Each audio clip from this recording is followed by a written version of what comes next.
제21대 대통령 선거 투표율이 이제 2주 앞으로 다가왔습니다. 오늘부터 이 해외에 있는 국민들이 참여하는 재외 투표가 시작됐는데요.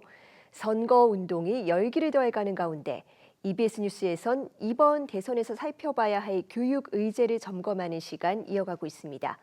오늘은 지역 산업에서 핵심적인 역할을 맡고 있는 직업 교육 공약들을 짚어봅니다. 먼저 영상 보고 오겠습니다.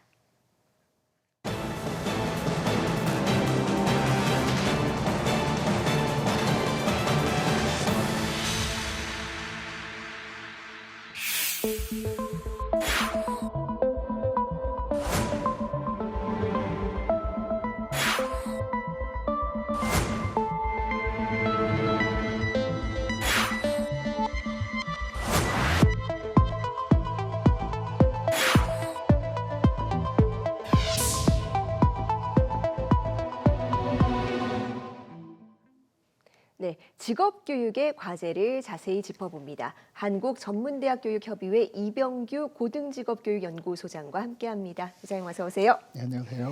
네, 이번 선거도 이제 중반을 향해 가고 있는데 네. 아직까지는 교육 공약들이 그렇게 크게 주목받지는 못하고 있는 것 같습니다. 네. 지금까지의 이 교육 공약 어떻게 보고 계십니까? 네, 지난 아마 연말에 대통령 비상계엄이나 탄핵 그리고 조기 대선과 같은 그런 헌법 정치의 큰 이슈가 국민의 일상을 뒤엎은 현상이 국민의 삶의 질이나 행복과 직결되는 그런 교육이나 사회문화 영역의 관심을 좀 뒷순위로 밀려나게 한 것이 아닌가 이렇게 생각됩니다. 또 2022년 대선, 24년 총선, 그리고 올해 또다시 치러지는 그런 대선과 같은 전국적인 단위의 선거가 연이어 치러지면서 각 당이 새롭고 창신한 공약을 개발해서 내기가 좀 쉽지 않은 면이 있지 않은가 이렇게 보여집니다.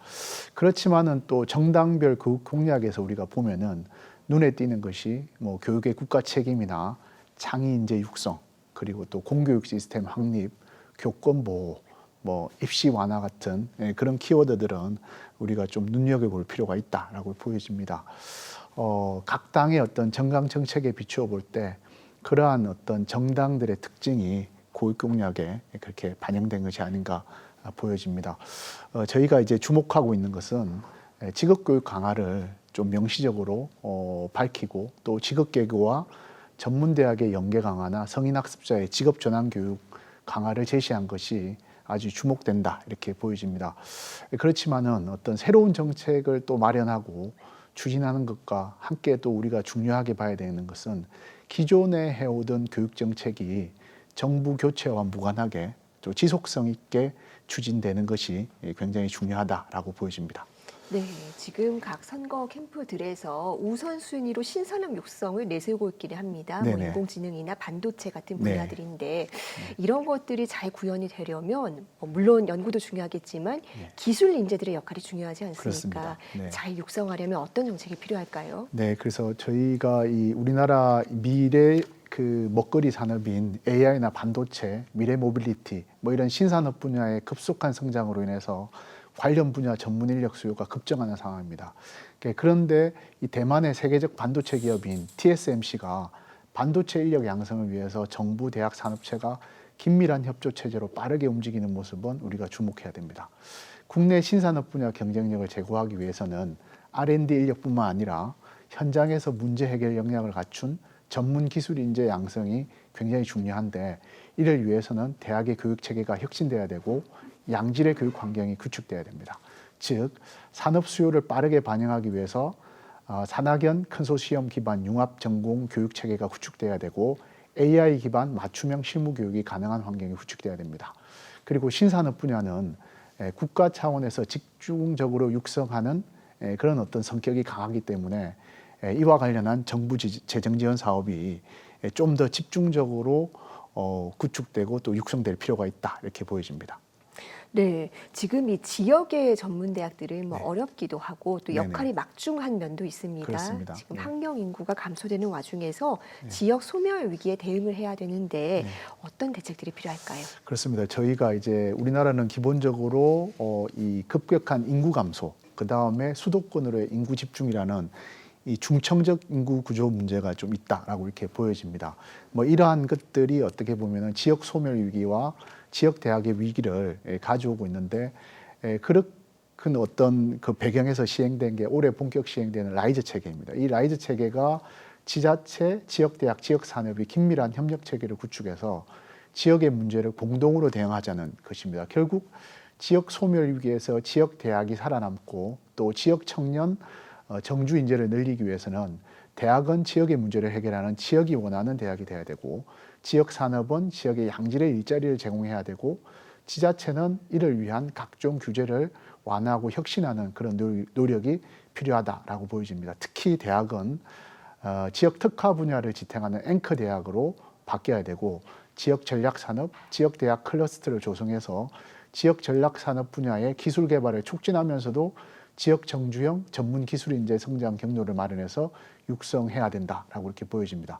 그런데 여기서 저희가 꼭 주목해야 되는 게 산업체는 지역 청년 인재가 성장할 수 있는 좀 시간을 좀 줘야 되고 또 지자체는 산업체나 아니면은 대학보다 상위에 있는 상급 기관이 아닌 동등한 파트너로서의 인식을 해야 되고 또 하나 지역 대학은 기존의 교육 과정이나 교육 방법을 과감히 혁신하는 그런 노력이 동반돼야 된다라고 이렇게 보여집니다. 네, 대학과 지자체, 산업 모두 이 각자 역할들이 있는 것 그렇습니다. 같은데 네. 또 하나 중요한 시대적인 과제가 있습니다. 네. 지금 100세 시대이기 때문에 네.